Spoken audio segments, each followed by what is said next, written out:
नमस्ते दोस्तों, मैं हूं प्रदीप कुमार। आप देख रहे हैं डिजिटल मार्केट। वीडियो शुरू करने से पहले बता दूं, ये वीडियो एक एजुकेशनल पर्पस के लिए है। अगर आप स्टॉक मार्केट में कोई भी फाइनेंशियल इन्वेस्टमेंट करते हो तो अपने फाइनेंशियल एडवाइजर से सलाह जरूर लें या फिर अपनी सोच समझ के साथ ही स्टॉक मार्केट में इन्वेस्टमेंट करें।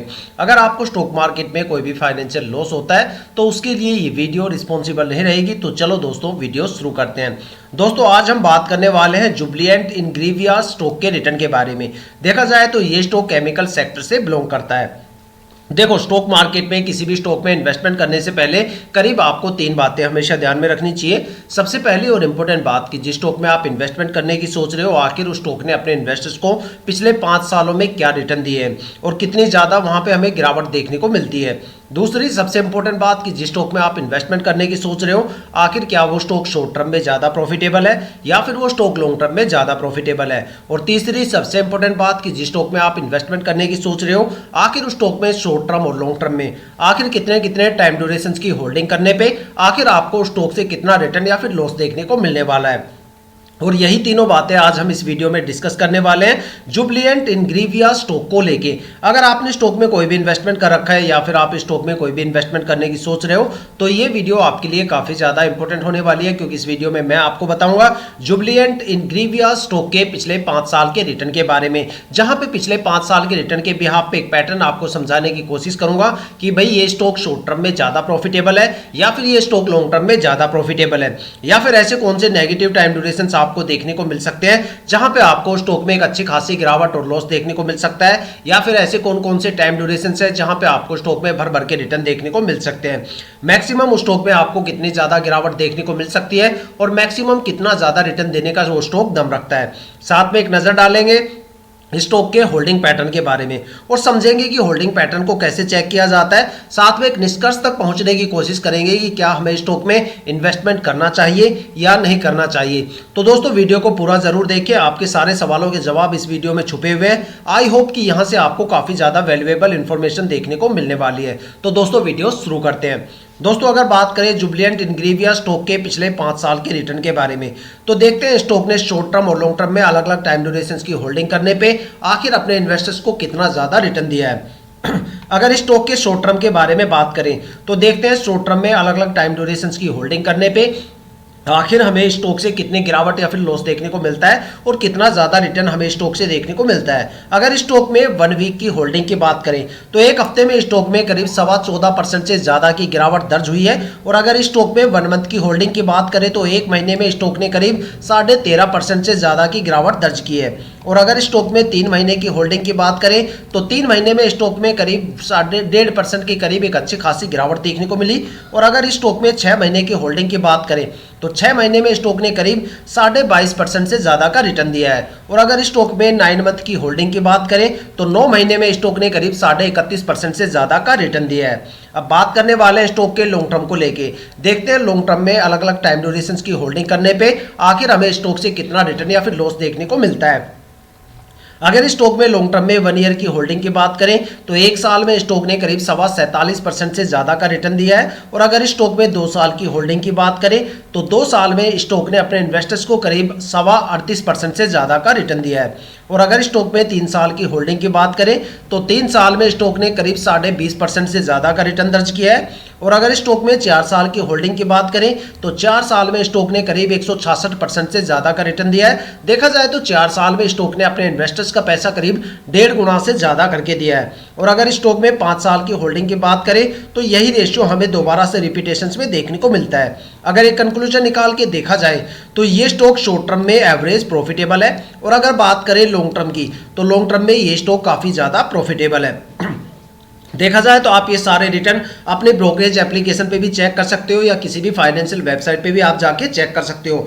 अगर इस स्टॉक में देखा जाए तो शॉर्ट टर्म में सबसे बेस्ट टाइम ड्यूरेशन की अगर बात करें तो यहाँ पे 9 मंथ का टाइम ड्यूरेशन है, जहां पे स्टॉक ने 9 महीने में करीब 31.5% से ज्यादा का रिटर्न दर्ज किया है। और अगर लॉन्ग टर्म के बारे में देखा जाए तो लॉन्ग टर्म के अगर सबसे बेस्ट टाइम ड्यूरेशन की बात करें तो वो यहाँ पे 4 साल का टाइम ड्यूरेशन है, जहां पे स्टॉक ने करीब 166% से ज्यादा का रिटर्न दिया है। देखा जाए तो 4 4 साल में स्टॉक ने अपने इन्वेस्टर्स का पैसा करीब 1.5 गुना से ज़्यादा करके दिया है। देखा जाए स्टॉक में 3 नेगेटिव टाइम ड्यूरेशन भी हमें देखने को मिलता है, जहां पे स्टॉक में करीब 1.5% से लेके 14.5% तक एक अच्छी खासी गिरावट हमें देखने को मिलती है।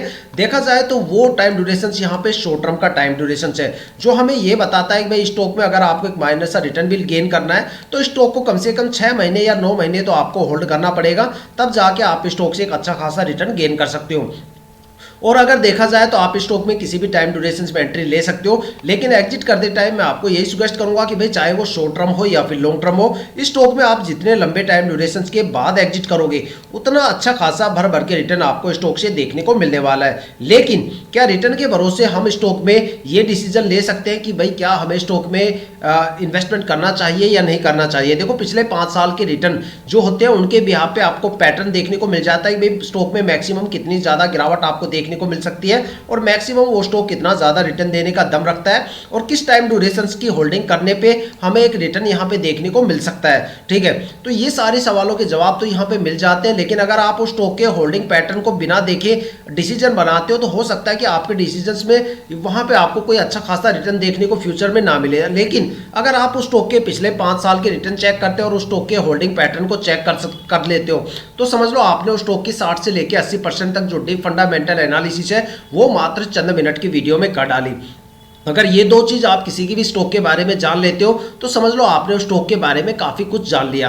देखो किसी भी स्टॉक का होल्डिंग पैटर्न कैसा होना चाहिए वो उसके बारे में थोड़ी सी बारीकियां मैं आपको बता देता हूं। किसी भी स्टॉक में इन्वेस्टमेंट करने से पहले वहां पे जो प्रमोटर की होल्डिंग है वो 50% या उससे ज्यादा होनी चाहिए। अगर किसी भी स्टॉक के अंदर प्रमोटर की होल्डिंग 50% या उससे कम हो जाती है तो समझ लो वहां पे प्रमोटर अपनी होल्डिंग को जल्दी से जल्दी रिलीज करने की कोशिश करेगा, जहां पे स्टॉक के रिटर्न गिर जाते हैं और स्ट्रेस लेवल काफी ज्यादा बढ़ जाता है। लेकिन अगर किसी स्टॉक के अंदर प्रमोटर की होल्डिंग मान लो 70, 80 या 90% या इससे ज्यादा होती है तो स्टॉक या तो मल्टीबैगर बन जाता है या फिर वो स्टॉक लंबे टाइम तक एक अच्छा खासा भर भर के रिटर्न देता है।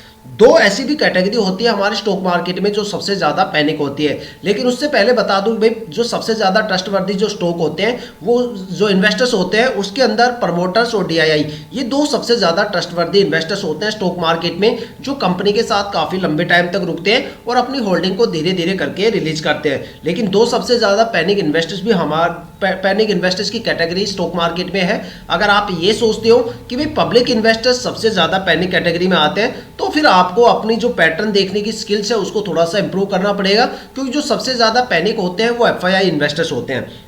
आपने काफी स्टॉक में देखा होगा कि भाई पिछले साल में एफआईआई की होल्डिंग बिल्कुल 0% होती है और अचानक अगले साल आते आते वही होल्डिंग 15 से 20% में बदल जाती है। और कई बार ऐसा होता है कि 15-20% होल्डिंग होती है और अगले क्वार्टर तक आते आते वो हाफ भी नहीं बचती।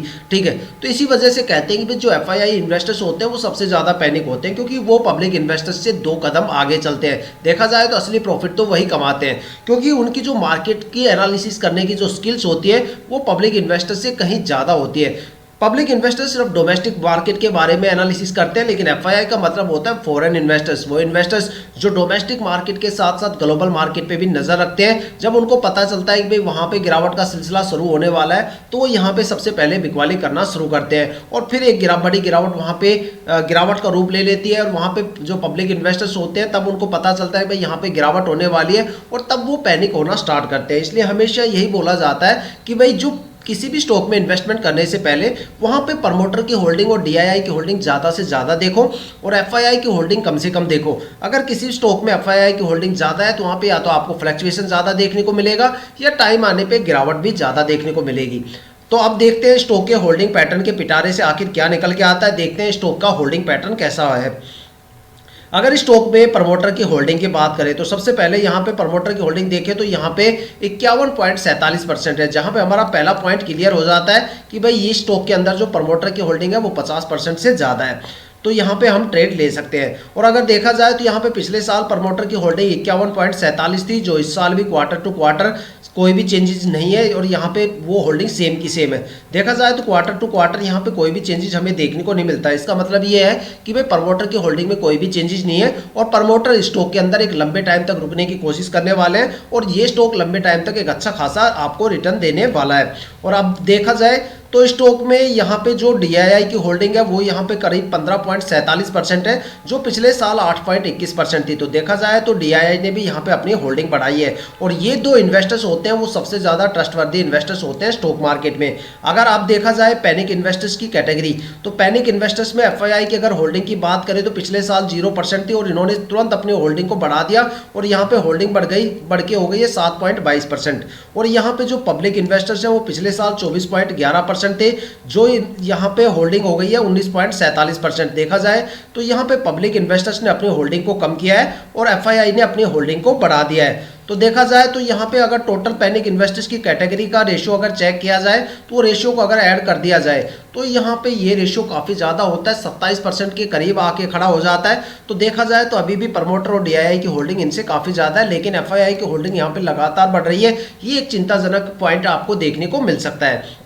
तो दोस्तों ये थी, देखा जाए तो मैंने स्टॉक के पिछले 5 साल के रिटर्न भी आपको दिखा दिए, होल्डिंग पैटर्न को कैसे चेक करना चाहिए वो बारीकियां भी आपको बता दी, साथ में डेटा आपके सामने रखा है, कैटेगरी आपके सामने रखी है। अब डिसीजन आपको लेना है कि भाई आपको स्टॉक में ट्रेड करना चाहिए या नहीं करना चाहिए। तो दोस्तों ये थी अब तक की सबसे latest information Jubilant Ingrevia stock के रिटर्न को लेके। अगर आपके माइंड में कोई भी ऐसा स्टॉक है जिसमें आप इन्वेस्टमेंट करने की सोच रहे हो, या फिर आपने उस स्टॉक में इन्वेस्टमेंट कर दिया है और आपको स्टॉक के रिटर्न के बारे में बिल्कुल नहीं पता, तो आप हमें कमेंट करके अपने स्टॉक का नाम बताइए। हम आने वाली वीडियो में आपके स्टॉक को जरूर कवर करेंगे। अगर आप इस वीडियो या चैनल पे बिल्कुल नए हो तो चैनल को सब्सक्राइब जरूर कीजिएगा, ताकि हम जितने भी डीपली एनालिसिस करके आप लोगों के लिए वीडियो लेके आते हैं उसकी नोटिफिकेशन आप तक सबसे पहले पहुंचे, ताकि आप स्टॉक मार्केट के हर पहलू से रूबरू रहे, अपने आप को अपडेट और अपग्रेड करते रहे। इसी के साथ ये वीडियो समाप्त करते हैं, मिलते हैं नेक्स्ट वीडियो के साथ।